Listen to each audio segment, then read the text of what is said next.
అందరికీ మరణాత. మోషే సుఖుపాస 40 దిన ధ్యాన శక్తిని ప్రభు మనలకు అనుగ్రహించును గాక.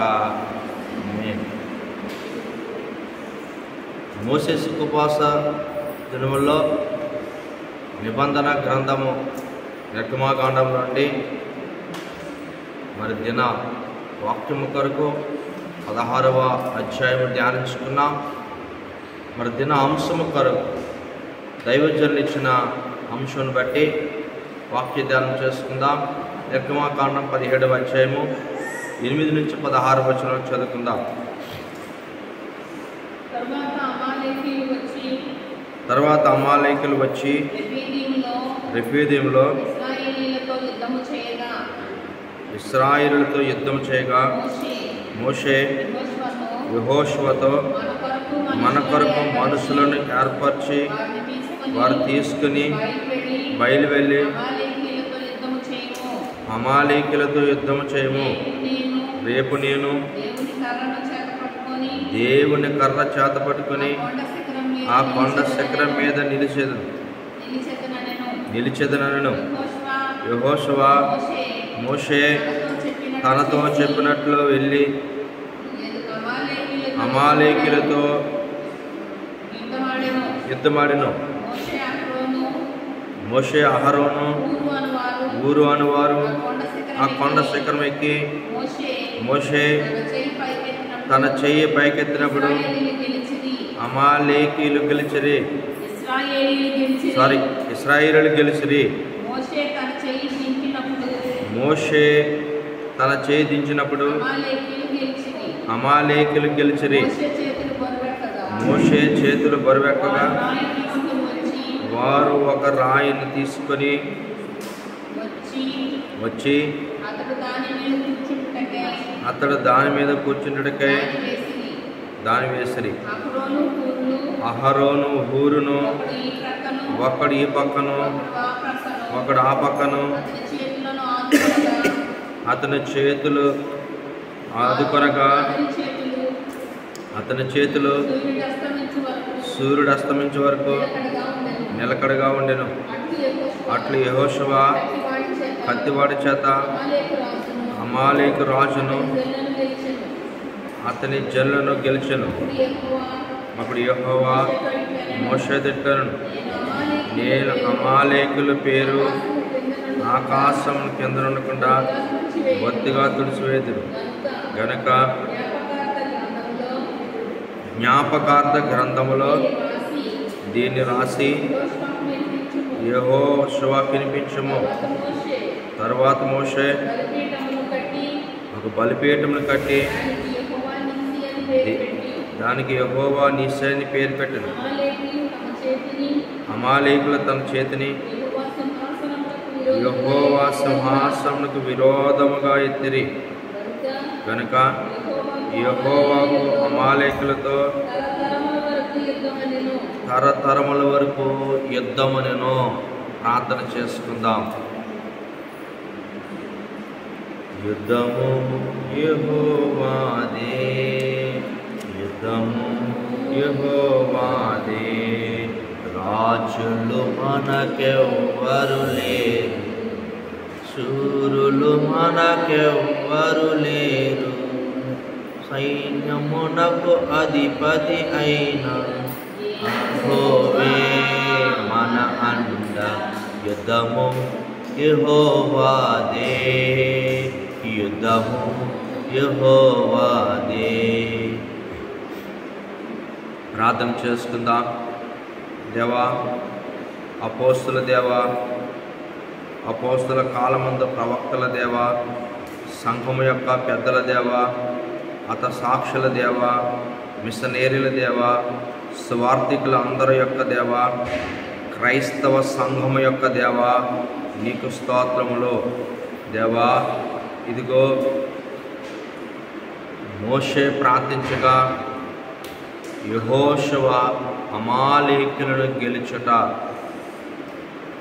అన్న వచనాన్ని నేడు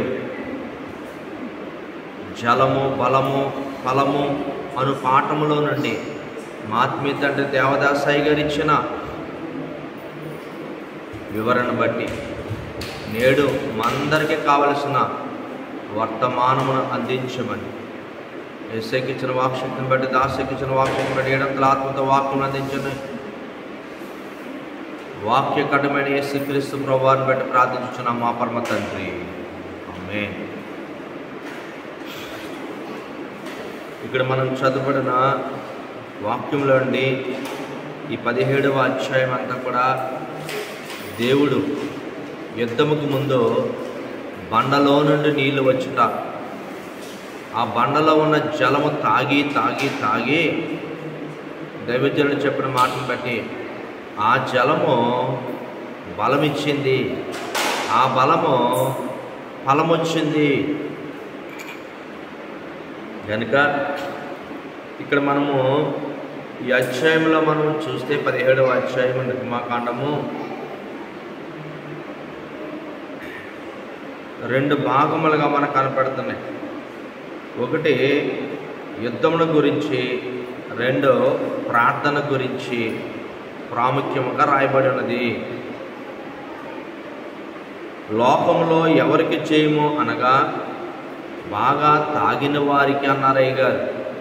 ఏం తాగిన వారు? బండలో నుండి నీరు తాగిన వారు. బండ అనగా యేసుక్రీస్తు ప్రభువారికి సాదృశ్యంగా ఉంది. ఆ బండలో నీరు అనగా వాక్యమునకు పరిశుద్ధాత్మకు సాదృశ్యముగా ఉంది. వాక్యమైన యేసుక్రీస్తు ప్రభువారికి పరిశుద్ధాత్మకు సాదృశ్యముగా ఉంది. అందుకే బాగా తాగారు అని దైవజనుడు చెప్తూ ఆ జలమే బలము, గొప్ప ఫలం వచ్చింది. ఇక్కడ మనం చూస్తే పక్షికున్న 2 రెక్కలు చాలా ప్రాముఖ్యమైనవి. ఆ 2 రెక్కలతో ఎగురుతూ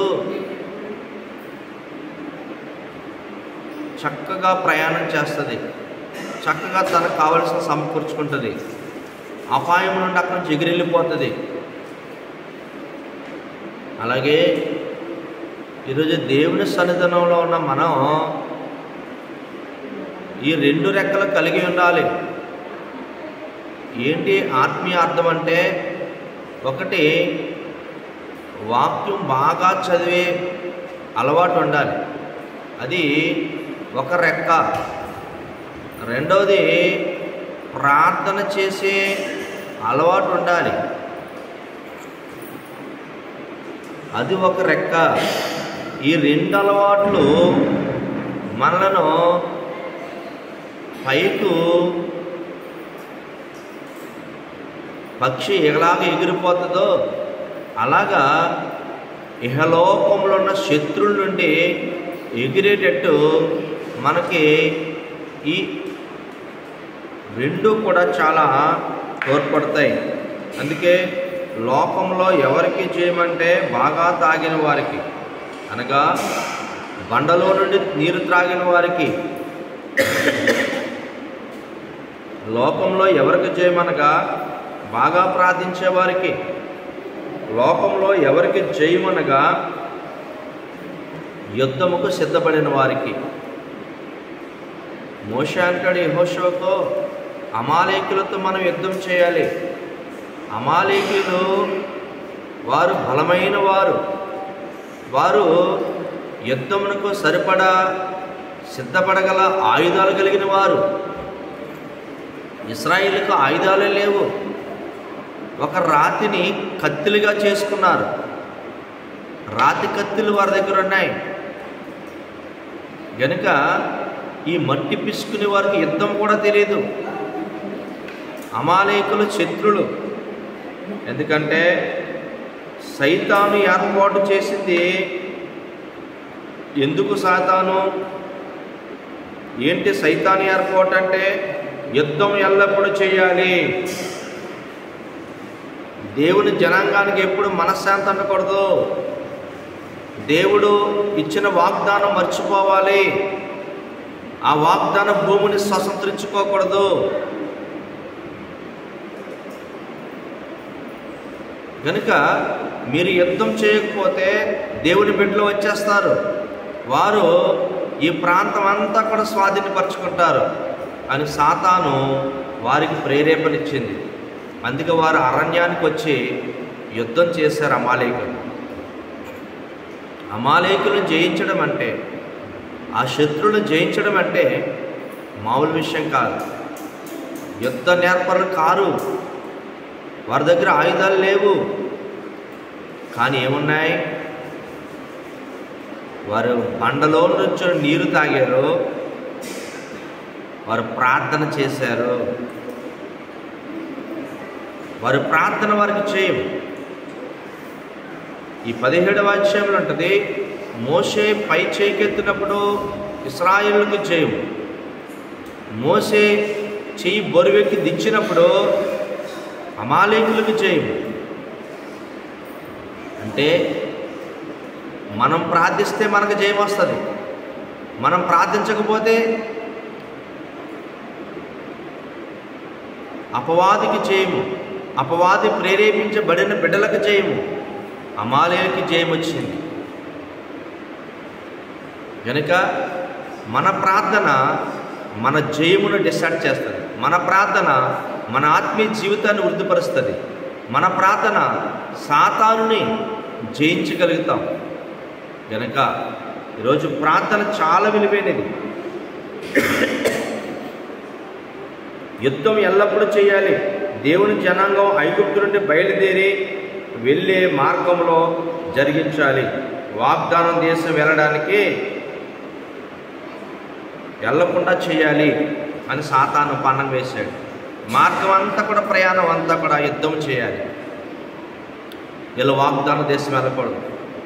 అందుకే మోషే, నేను ప్రార్థన చేస్తాను కొండ మీద, నువ్వు కొండ కింద యుద్ధం చేయి, మనోళ్ళు సిద్ధపరచుకో అనగానే వారు బండలో నుంచి వచ్చిన నీరు తాగి వారి యొక్క బలమంతా కూడా ఆ యుద్ధం మీద చేస్తే, మరి మోషే యొక్క ప్రార్థన బట్టి, అహరోను హూరు సహకారాన్ని బట్టి, వీళ్ళ ముగ్గురు యొక్క ప్రార్థన బట్టి మోషే చేతులు పైకెత్తగా వారు జయించారు. ఈరోజు ప్రార్థన జీవితం ఎంత విలువైనది ఈ అధ్యాయంలో మనం నేర్చుకోవాలి. అంతేకాదు, మనము కూడా సాతాను యొక్క ఏర్పాటు ఏంటంటే, మనము కూడా ప్రయాణం చేయకూడదు. మనము కూడా పాలు తేనె ప్రపంచ దేశం వెళ్ళినట్లు పరమకానానికి వెళ్ళకూడదు, నూతన యెరూషలేముకి వెళ్ళకూడదు, దేవుని సన్నిధి దగ్గరికి వెళ్ళకూడదు, పరలోకం వెళ్ళకూడదు.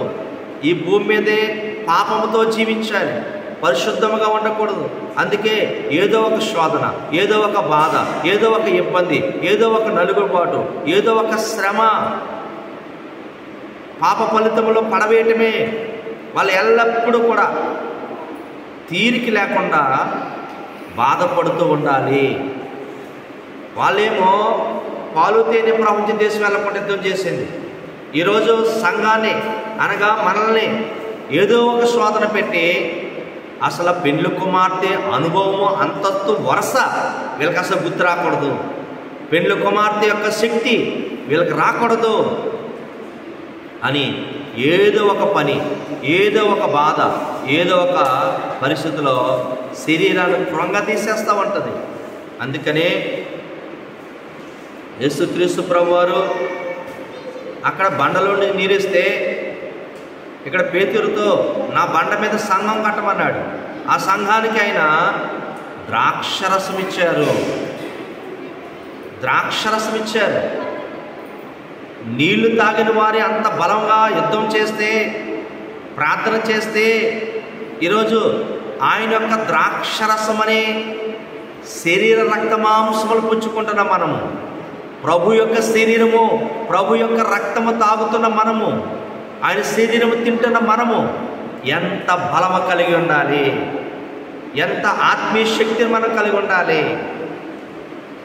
అందుకే ఆరోహణ బలము రావాలి. ఇశ్రాయేలుకు వచ్చిన ఆత్మీయ బలం వల్ల వారు జయించారు. మనకే బలం రావాలంట, ఆరోహణ బల విచుట కొరకు, ఆరోహణ బల మిచుట కొరకు, మరుగైన రక్తములు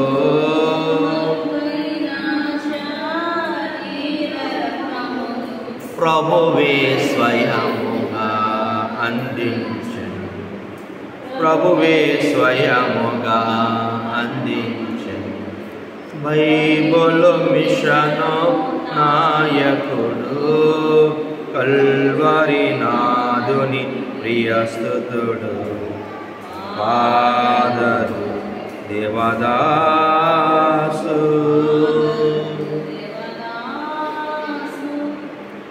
ఎన్ని శ్రమలు వచ్చినా ఎన్ని కష్టములు వచ్చినా ఈ భూలోకం అనే ఐగుప్తుల నుండి ఇశ్రాయేలులు ఎలాగ ప్రార్థించారో కొండ మీద, ఎలాగ ప్రార్థన చేశారో కొండ కింద, యుద్ధం చేశారో కొండ కింద, ఈరోజు ఇంటికొకరు ప్రార్థనాపరుడుగా ఉండాలి. ఇంటికొకరు యెహోషువ లాంటి బలమైన పని జరిగించేవారుగా ఉండాలి. గనుక మోషే వలె ప్రార్థనాపరుడిగా, యెహోషువ వలె యుద్ధవీరుడిగా ఈరోజు మన కుటుంబాలు మనం కాపాడుకోవాలి. ఈ భూలోకం అనే ఐగుప్తు నుండి ఈరోజు సంఘం మీదకు వస్తున్న శత్రుత్వంను, భయంకరమైన శత్రుత్వం నుండి మనం కాపాడబడాలంటే ఈరోజు మనము కూడా ప్రార్థనాపరులై ఉండాలి. ఏం చేయాలి మనం? ఎఫెసీయులకు రాసిన పత్రిక 6వ అధ్యాయము మనము దేవుని సన్నిధిలో మహాబలవంతులుగా సిద్ధపడాలి.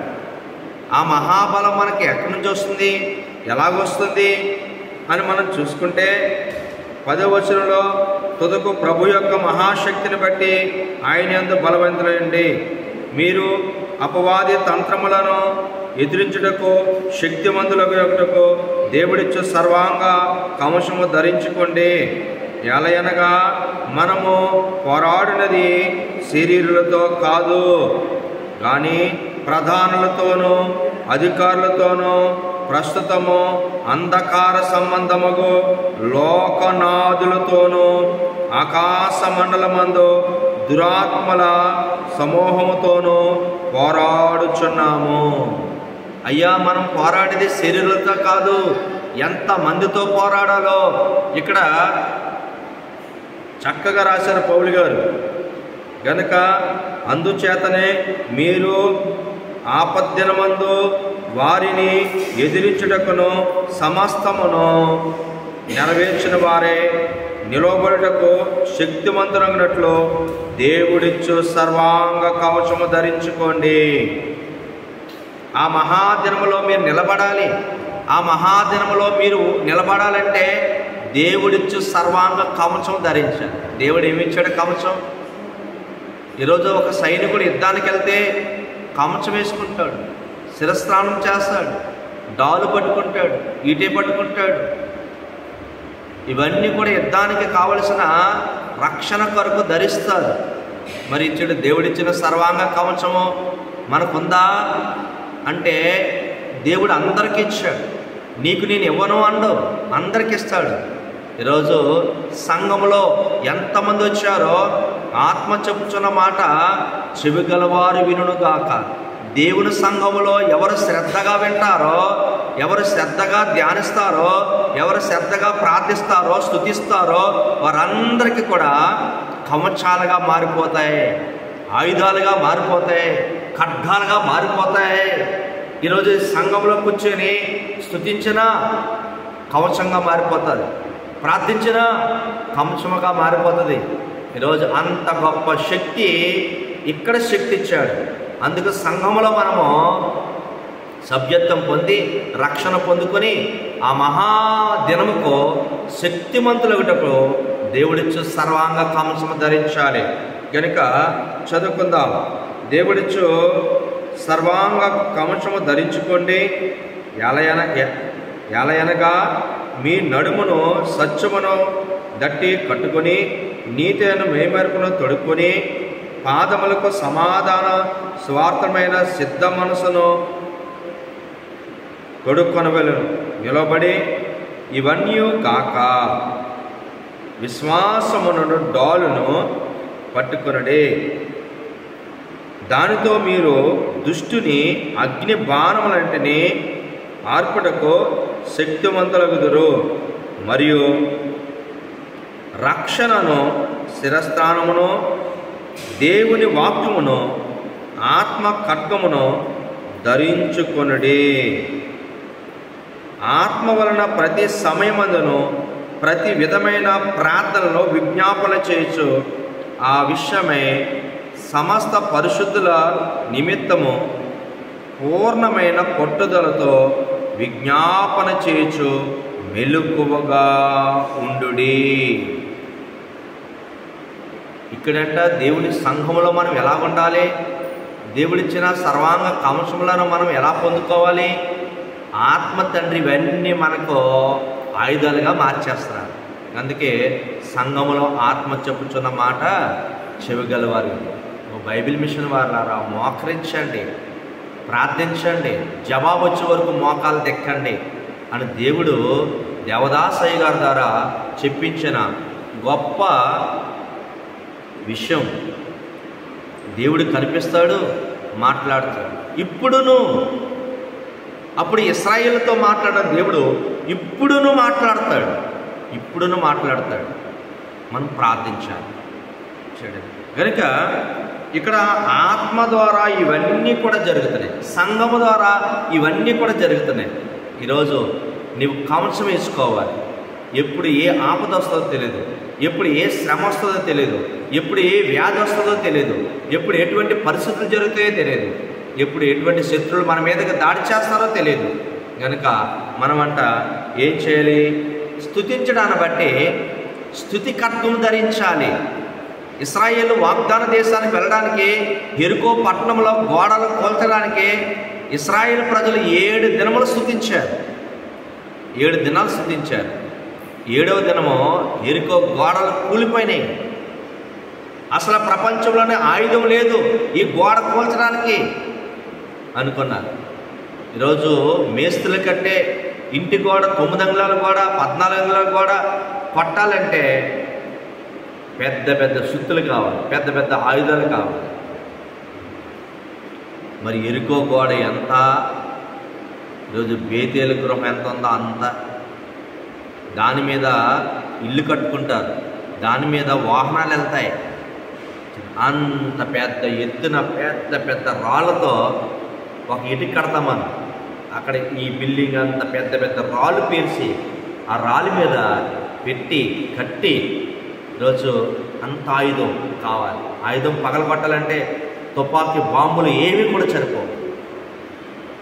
అందుకనే దేవుడు అంట అంత బలమైన గోడను పోల్చగలిగేది స్తుతి.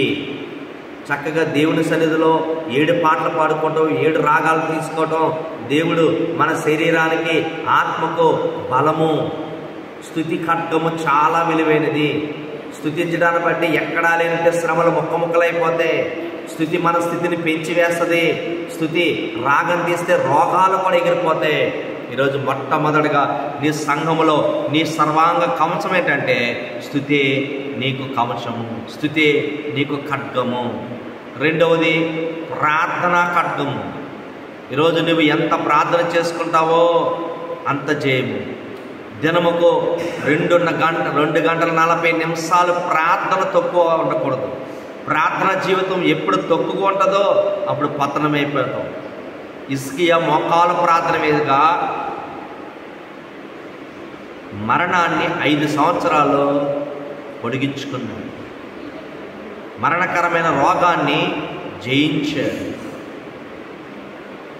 హిజ్కియా ప్రార్థించగా 185,000 మందిని ఒక దూత వచ్చి ఒక రాత్రిలోనే సంహరించేసింది. హిజ్కియా రాజు ప్రార్థన ద్వారా యుద్ధం చేశాడు. ప్రార్థనే యుద్ధం చేసింది. ప్రార్థనే పరలోకమున్న దేవదూతను తీసుకొచ్చి యుద్ధం చేయించింది. ఈరోజు నీ ప్రార్థన నీ శత్రువులతో యుద్ధం చేస్తుంది. నీ ప్రార్థన శత్రువులు మార్చేస్తుంది. నీ ప్రార్థన భయంకరమైన శత్రుత్వంలో ఉన్న వారిని కూడా మనసును మార్చేస్తుంది. ప్రార్థన రాత్రి వెళ్ళి ఎటువంటి మనసైనా మార్చేస్తుంది. యాకోబు యొక్క ప్రార్థన తన అన్న శత్రుత్వాన్ని తీసివేసింది, పగను తీసివేసింది. ఈరోజు నీ ప్రార్థన జీవితం ఎలా ఉంది? నీ ప్రార్థన జీవితం ఎలాగుంది? ఈరోజు ప్రార్థనే మన ఖడ్గం, ప్రార్థనే మన ఆయుధం, ప్రార్థనే మనకు జయం. మోషే యొక్క జయము ఈరోజు ప్రార్థన. కనుక ఈరోజు మనం రెండవది ఏంటండి ఆయుధం అంటే ప్రార్థన. నువ్వు ప్రార్థన చేసి వదులు. వారు ఎలా జయించారు? కనుక ఈరోజు ప్రార్థన ఖడ్గం ధరించాలి. ఇది సంఘంలో ఆత్మిస్తున్న కవచం, సంఘములో మనకు దొరుకుతున్న గొప్ప మహిమకరమైనది.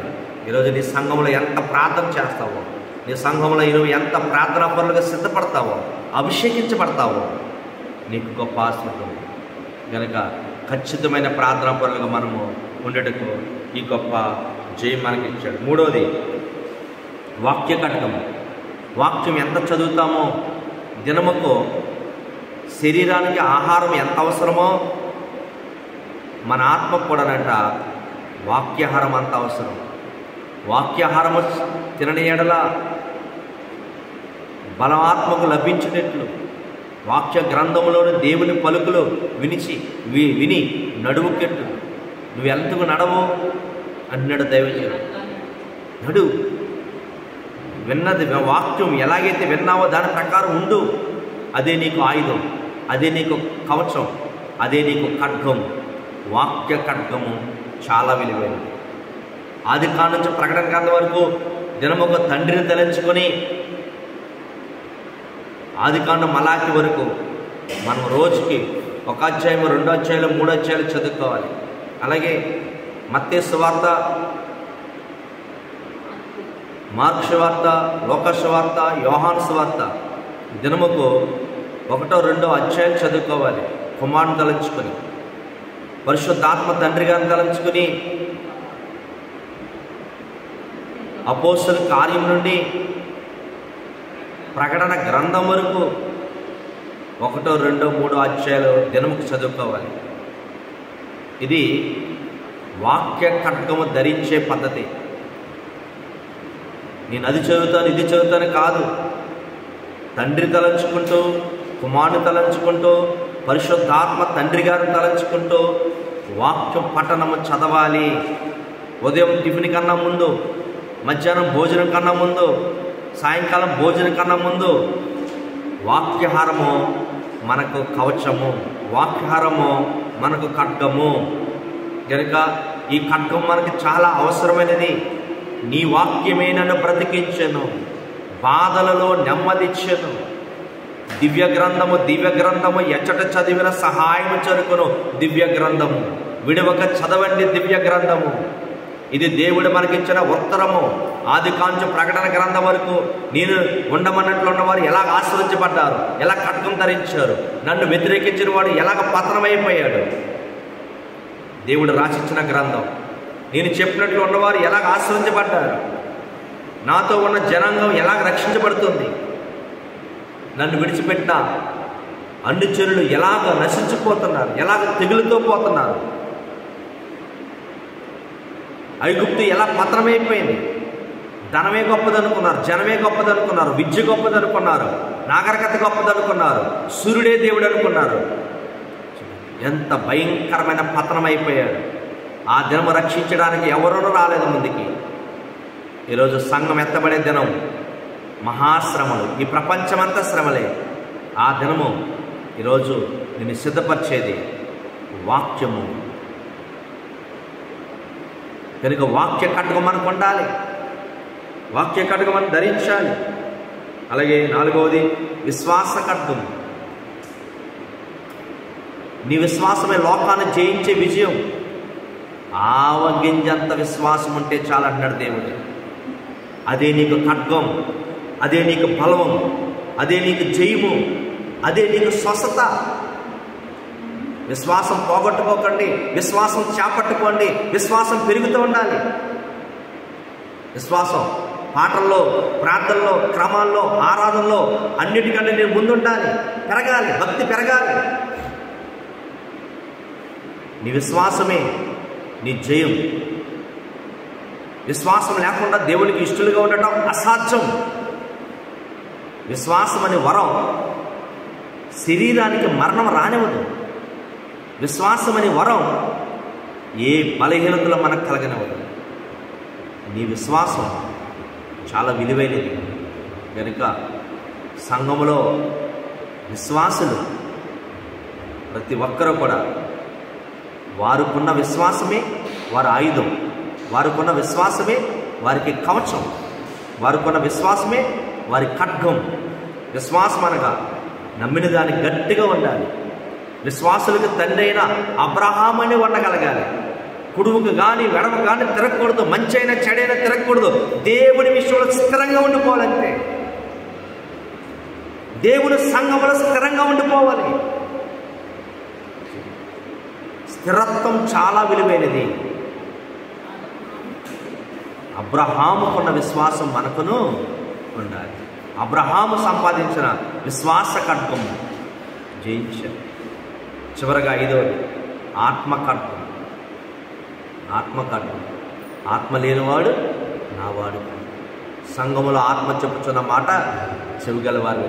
ఎప్పుడైతే నువ్వు బాప్తిసం పొందుకుంటావు అప్పుడే పరిశుద్ధాత్మ బాప్తిసం మనకు ఇవ్వబడి ఉంది. ఎప్పుడైతే బాప్తిసం పొందుకుంటావు అప్పుడు పరిశుద్ధాత్మని వరం మనకు మన కుటుంబాలకు ఇవ్వబడి ఉన్నది. అంత్య దినములో అందరి మీద ఆత్మను కుమ్మరిస్తాను. పిల్లలు ప్రవశిస్తారు, యవనులు ముద్దులు దర్శనం చూస్తారు, కళ్ళ కంటారు. పనివారి మీద పనికత్తెల మీద నా ఆత్మను కుమ్మరిస్తాను. కనుక ఈరోజు ఈ సంఘంలోకి రావడాన్ని బట్టి, రక్షించబడడాన్ని బట్టి, ఈరోజు ఈ 40 దినములో ఉపవాస ధ్యానం బట్టి ఈరోజు ఇటువంటి కవచమును, ఇటువంటి ఆయుధములను ప్రభు మనకిచ్చి ఇశ్రాయేలుకి ఇచ్చిన జయమును ప్రభు మనెల్లరికూ అనుగ్రహించి మేఘమెక్కించును గాక.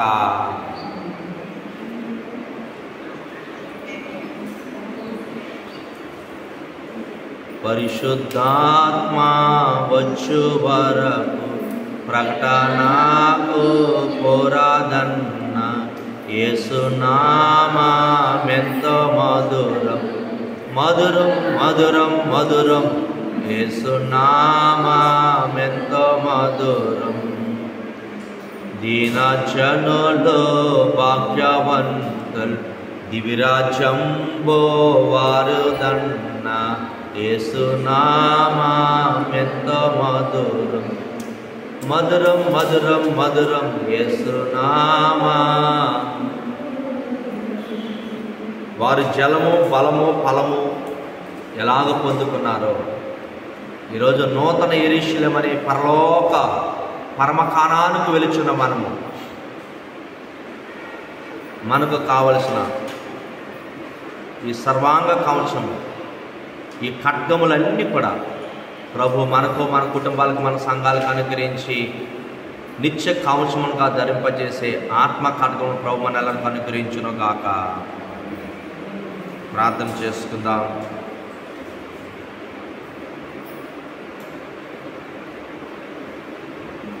దైవాత్మ రమ్మో నా తనో